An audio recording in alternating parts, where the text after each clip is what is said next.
você está aqui, meu irmão. Que bom que você está aqui, minha irmã, na fé cristã luterana. Que grande oportunidade o Senhor nos dá para buscarmos nele a palavra e o fortalecimento de nossa fé, com todo o nosso ser, com todo o nosso coração. Que bom que podemos, nesse momento, deixar nossas tarefas rotineiras e servir ao Senhor em culto, quando Ele mesmo se oferece a nós, através da sua palavra e de seus ensinamentos. Nos alegramos com a presença de todas as pessoas, com o acompanhamento e o celebrar juntos de todas as pessoas que nos acompanham.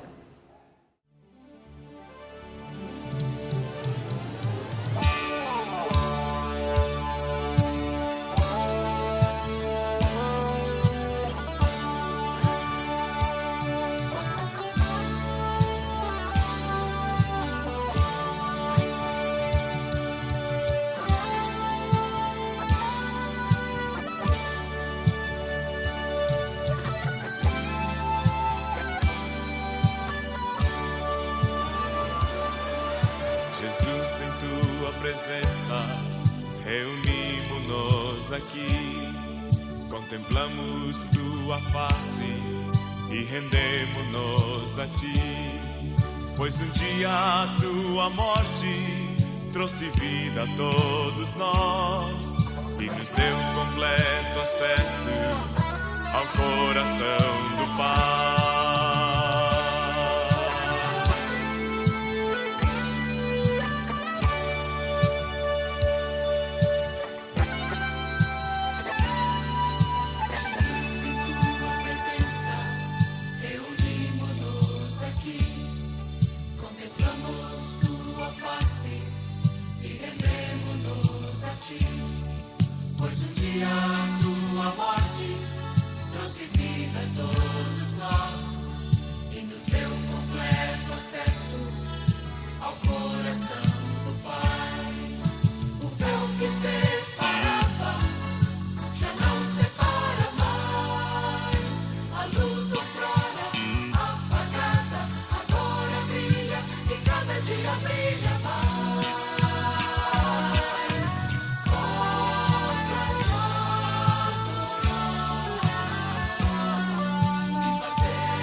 Nos reunimos na presença de Deus, Criador e mantenedor da vida, em nome de Deus Filho, que conosco conviveu, que veio a nós e se tornou o Salvador de nossas vidas. E celebramos em nome do Espírito Santo, vivificador, que nos congrega em vida de fé, em vida de comunidade. Amém.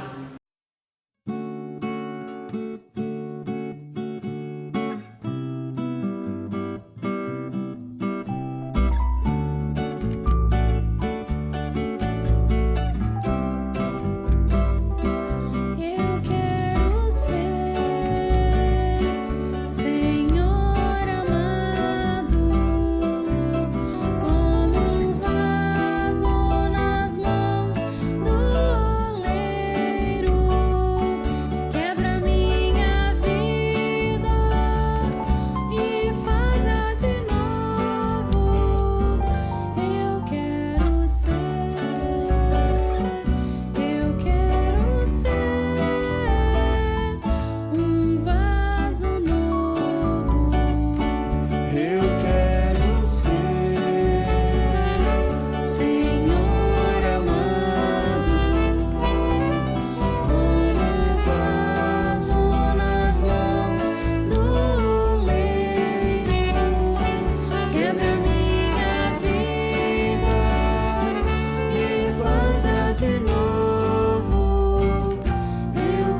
diante deste Deus triuno, os nossos pecados.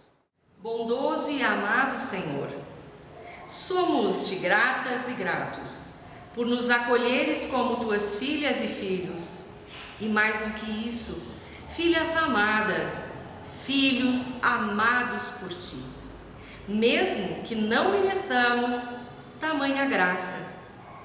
O Senhor nos acolhe quando nós cometemos o delito dos pecados, e nós sabemos muito bem que nosso pecado nos separa da tua presença. Por isso pedimos perdão pela nossa desobediência, quando não levamos a tua palavra a sério em nosso viver. Que o ato redentor de purificação de nossos pecados, estes que aqui confessamos e aqueles que não alcançamos confessar, seja ouvido por ti, aconteça através de teu poder em nossas vidas. Que por teu amor, ó Deus, possamos receber perdão e misericórdia. Receba o anúncio do perdão. Deus, nosso Criador e fonte inesgotável de amor e misericórdia, diz que se confessarmos os nossos pecados, Ele, Jesus, é fiel e justo para nos perdoar e nos purificar de todos os nossos pecados.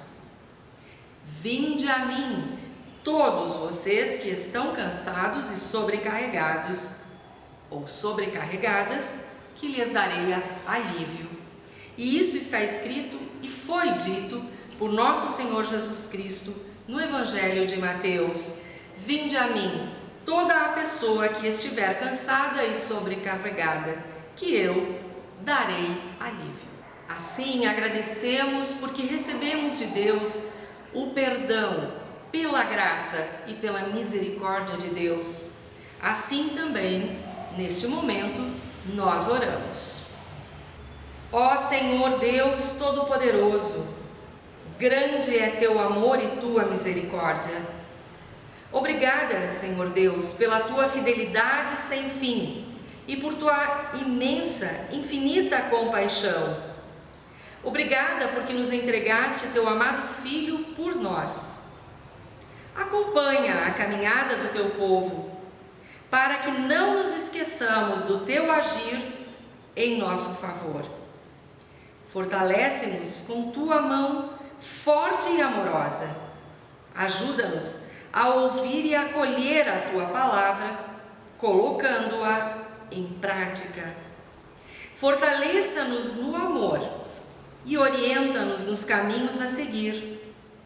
Isto te pedimos em nome de Jesus Cristo, que contigo e com o Espírito Santo vive e reina de eternidade a eternidade. Amém. A tua palavra é semente e tu és o semeador. O meu coração é a terra que tu semeaste, Senhor. A tua palavra, a tua palavra, a tua palavra, Senhor. A tua palavra, a tua palavra, a tua palavra é o amor. Meditando num certo dia na tua palavra, Senhor, senti que do alto descia a força do Consolador. A tua palavra, a tua palavra, a tua palavra, Senhor. A tua palavra, a tua palavra, a tua palavra é amor.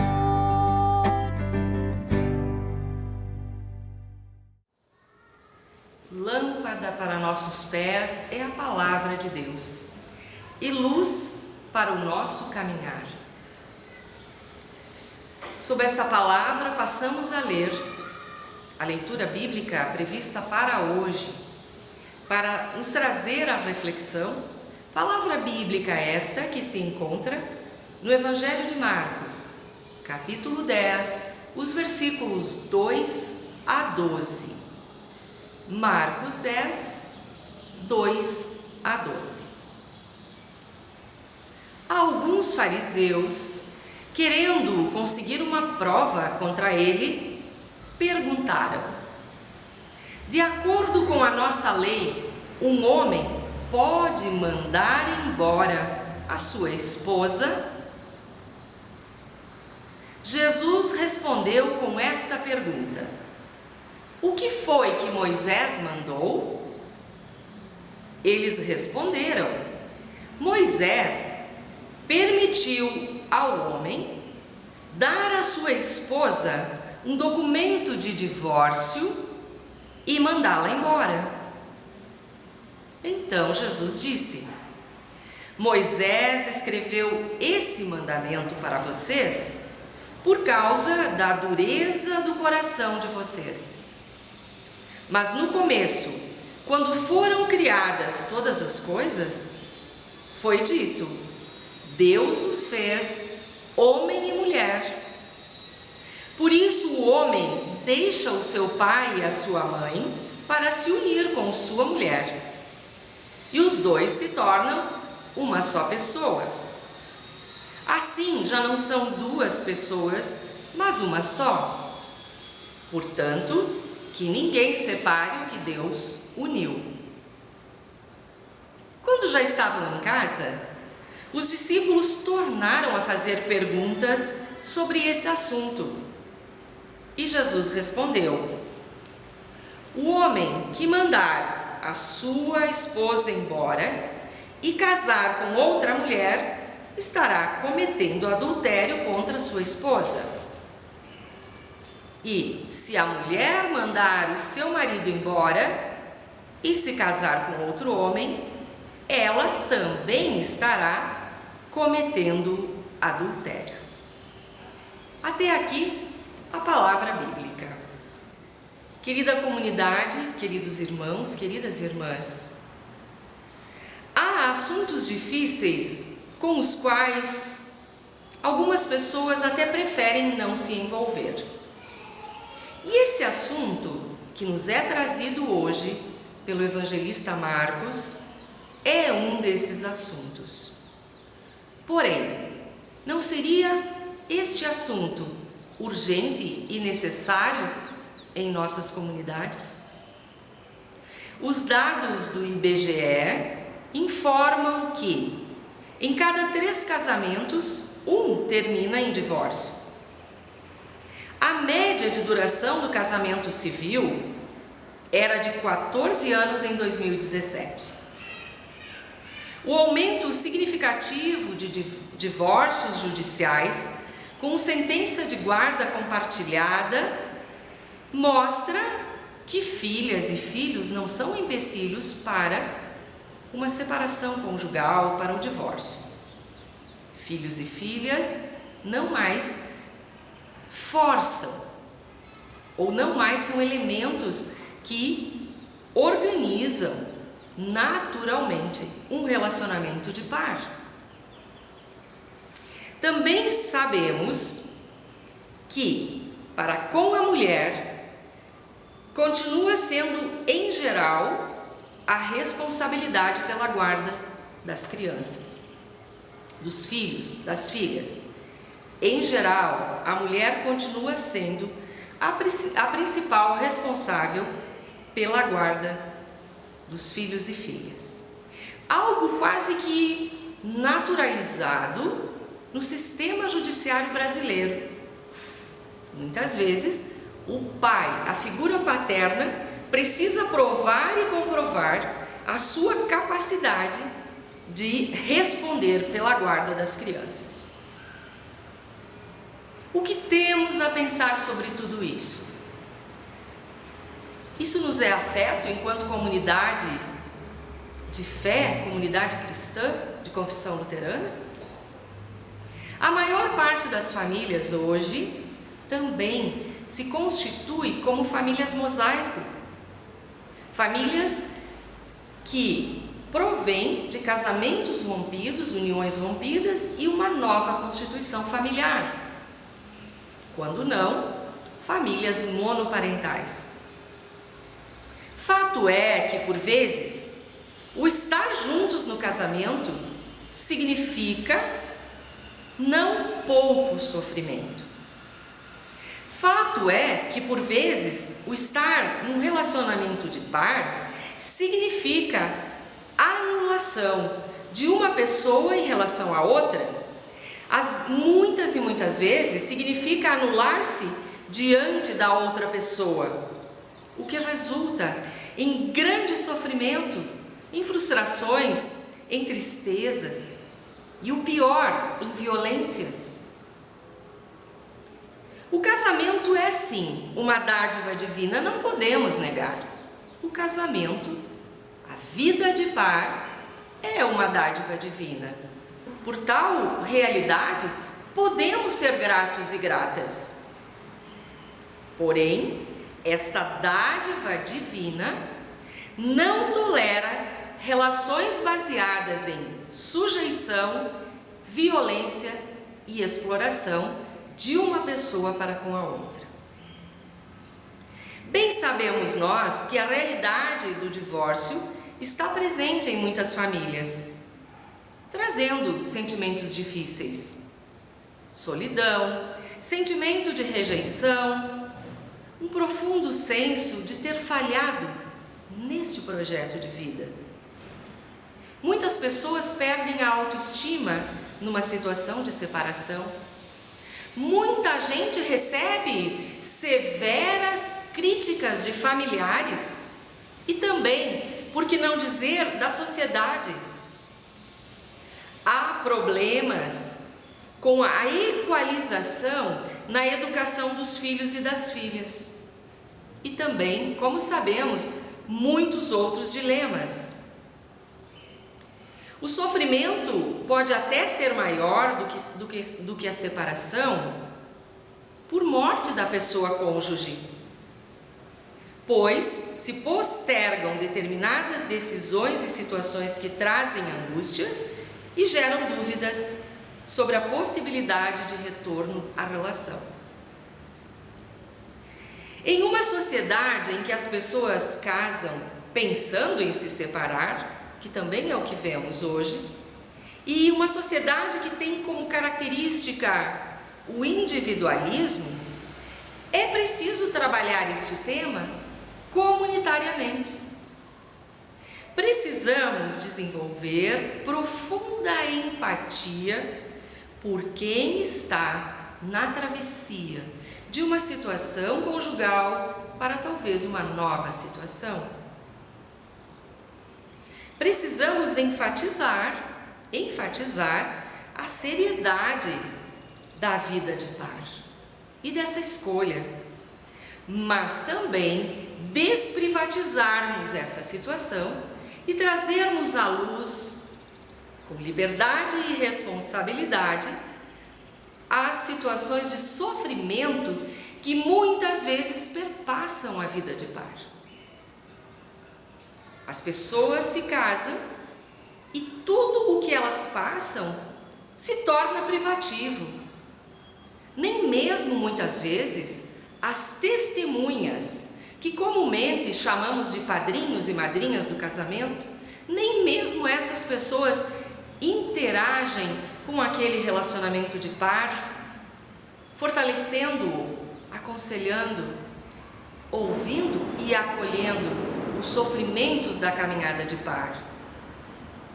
Precisamos, sim, enfatizar que estar com alguém é algo sério e que também entramos neste projeto de vida com uma perspectiva de que o casamento poderá não se dissolver, mas e somente só a partir de uma convivência a dois de forma plena, realizada e feliz. Jesus, na discussão com os fariseus, recupera exatamente este sentido do casamento, de acordo com a intenção primeira da criação. Uma oportunidade. Veja bem, meu irmão e minha irmã, uma oportunidade para que as pessoas possam viver plenamente a sua individualidade e também a vida conjugal em parceria, com cooperação, complementariedade, equidade, cuidado mútuo, sonhos e projetos comuns. O casamento foi instituído, e Jesus vai lá às fontes. Ele cita o mito da criação e diz: sim, o casamento foi instituído para ser uma bênção na vida das pessoas que se unem. Com potencial, bênção esta, com potencial para conduzir essas pessoas ao conhecimento de si mesmas e da outra pessoa, para o crescimento nesta caminhada a dois. Também o casamento foi instituído para ser uma bênção onde existe abertura para o diálogo, transformação, confronto de mentalidades, onde existe humildade, perdão, a oração, o respeito, a valorização recíproca. E esses valores, em verdade, são, segundo Jesus Cristo, os valores que viabilizam e sustentam uma união matrimonial, uma vida de par. O ensino de Jesus supera a visão de mundo que coloca o ser humano no centro, que coloca o corpo como objeto de uso. O ensino de Jesus supera a visão de mundo que utiliza o corpo de homens e mulheres somente para fins estéticos, acima das relações e da própria vida. Nós sabemos bem, numa vida de par, no casamento e na caminhada a dois, corpos se transformam. A partir de uma gestação, o corpo da mulher se transforma profundamente. E então Jesus vem e diz, e supera e propõe a superação da visão de mundo, baseada somente no corpo como objeto de uso. O princípio do amor é que deve nortear todas as relações. O princípio do amor é que leva o ser humano a buscar o bem de toda a criação, numa relação de conectividade e interdependência, de trocas cooperativas para o melhoramento do mundo e da própria vida. Um casamento sano não cuida somente de si, não é ensimesmado e fechado em si mesmo. O casamento cristão se preocupa e se ocupa com a melhoria do mundo. Isso está implícito também nas relações de par cristãs, nas relações conjugais cristãs. É o amor que sempre deve orientar a relação do ser humano consigo mesmo, com as outras pessoas, com a natureza e, obviamente, com Deus. Fazendo ainda, a partir de todas essas constatações sobre a vida de par que se ampara no amor, devemos fazer também um recorte teológico sobre o texto que lemos em Marcos. Jesus ali está posto diante de um dilema da vida. Mas este dilema, para os fariseus, não possui, para eles, uma preocupação real, profunda e verdadeira com o bem-estar das pessoas, também numa relação de par. A preocupação dos fariseus, em verdade, é uma preocupação fundamentalista, é uma preocupação com Jesus cair ou não em contradição, para assim ser pego nesta situação de contradição e poder ser julgado e condenado. Procurava-se em Jesus qualquer forma de contradição que fosse especialmente contrária à lei que os fariseus muito zelavam, para pegá-lo e condená-lo. Mas Jesus reafirma a interdependência nas relações. Jesus, ao falar tanto do homem quanto da mulher, coloca os dois em plena situação de igualdade. Jesus não contraria a lei de Moisés, não contraria os costumes e a lei de sua época, porém traz à luz a complementariedade entre os seres humanos e a igualdade entre homens e mulheres. Jesus afirma que tanto o homem quanto a mulher, se porventura dispensarem o seu companheiro ou companheira, sem razões, ou por desamor, ou por relações de poder, estarão pecando, estarão descumprindo a lei. Muito pedagógica é a pergunta de Jesus para os fariseus. Ele não responde prontamente, mas responde com outra pergunta. Isso nos leva a uma atitude profunda de empatia. Nas situações de sofrimento, também na vida conjugal, não nos caberia colocar perguntas ao invés de julgamentos? Não seria muito mais construtivo e condizente com o Evangelho de Jesus Cristo? As pessoas podem e devem ser exortadas a ter uma postura muito proativa como testemunhas do reino de Deus, que foi proclamado por Jesus, assumindo responsabilidades individuais e coletivas, e isso também a partir da vida de par. Que esta vida, quando projeto assumido pelas duas pessoas, possa ser também um sinal do reino de Deus. Amém. Como resposta à palavra de Deus que acabamos de receber e acolher em nossos corações, nós oramos e dizemos da fé que guardamos em nós através das palavras do credo apostólico.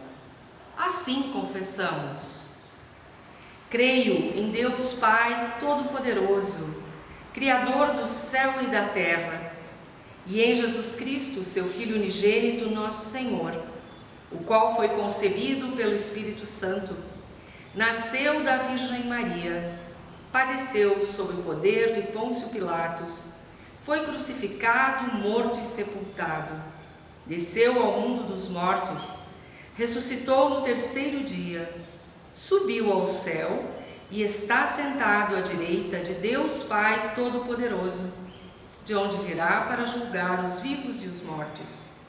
Creio no Espírito Santo, na Santa Igreja Cristã, a comunhão dos santos, na remissão dos pecados, na ressurreição do corpo e na vida eterna. Amém.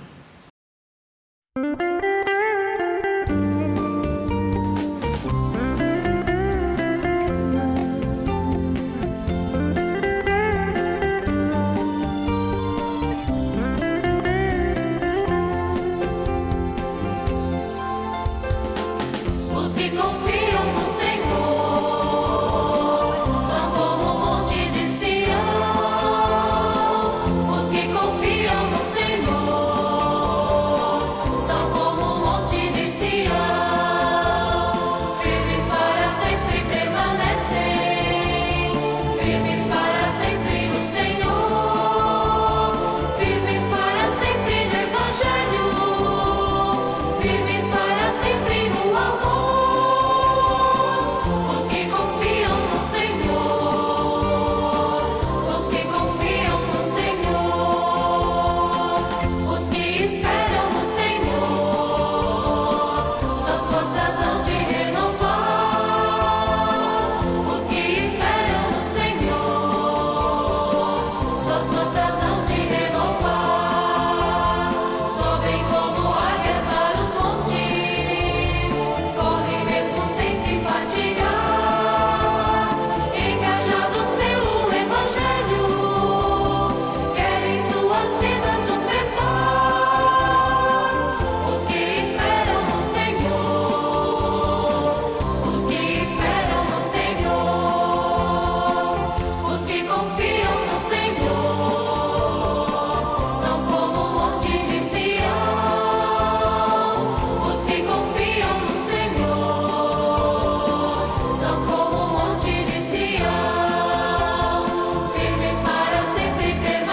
irmãos e irmãs na fé cristã luterana, junto à comunidade de confissão luterana em Belo Horizonte, nossa Igreja da Paz.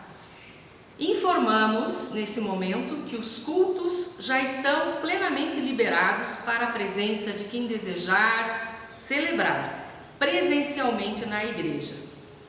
Há pouco tempo ainda cumpríamos o protocolo de restrição de presença de pessoas no nosso templo. Porém, após diálogo muito maduro, após a constatação de que boa parte de nossa comunidade já se encontra vacinada contra a Covid-19, nós, enquanto diretoria e presbitério da comunidade, decidimos então abrir os cultos para a presença de quem desejar estar no templo a celebrar todos os domingos às 10 horas da manhã. Também o culto das crianças já está acontecendo presencialmente e por isso damos graças a Deus. Amado Deus, Todo-Poderoso, Todo-Amoroso, ó Deus de toda graça, te agradecemos pelo culto que celebramos. Te damos graças pela tua manifestação entre nós, conosco. Agradecemos pela tua palavra, que é palavra viva e que fala ao nosso ser. Senhor Deus, que possamos aquietar-nos diante do Senhor Jesus, para que possamos ouvir a sua voz e assim obedecer os seus mandamentos. Não permita, querido Deus, que a inquietação possa nos impedir de termos momentos em que ouvimos a tua voz. Que sejamos lembradas e lembrados constantemente do teu imenso amor e, através de Jesus Cristo, este amor nos trouxe vida nova e salvação para a vida abundante de todas as pessoas. E também quando pessoas decidem viver uma vida de par. Que tenhamos, ó Deus, um coração grato pela bênção que recebemos por meio da tua imensa, infinita graça. Assim também, Senhor, ouve os nossos pedidos e nos assiste com tua mão forte. Deus, obrigada por seres tão fiel para com suas filhas e seus filhos. Os demais pedidos que queremos colocar, que queremos te trazer, nós colocamos na oração que Jesus nos ensinou. Pai nosso que estais nos céus, santificado seja o teu nome. Venha o teu reino. Seja feita a tua vontade, assim na terra como no céu. O pão nosso de cada dia nos dá hoje e perdoa-nos as nossas dívidas, assim como nós também perdoamos aos nossos devedores. E não nos deixes cair em tentação, mas livra-nos do mal. Pois teu é o reino, o poder e a glória para sempre. Amém. Receba a bênção de Deus. Que o Senhor, nosso amado Deus, esteja à tua frente para te indicar os caminhos. Que o Senhor, nosso amado Deus, esteja atrás de ti para te livrar de todo tipo de falsidade. Que nosso Senhor, nosso amado Deus, esteja ao teu lado para te abraçar sempre que estiveres em desolação. Que nosso Senhor e nosso amado Deus esteja abaixo de ti para te levantar quando caíres ou te dar um colo quando necessitares. Que o Senhor nosso Deus esteja sobre ti para te abençoar. Em nome de Pai, Mãe, Filho e Espírito Santo. Amém. Desejamos assim uma semana abençoada na paz que nosso Deus nos dá e também no serviço alegre a toda a criação de Deus.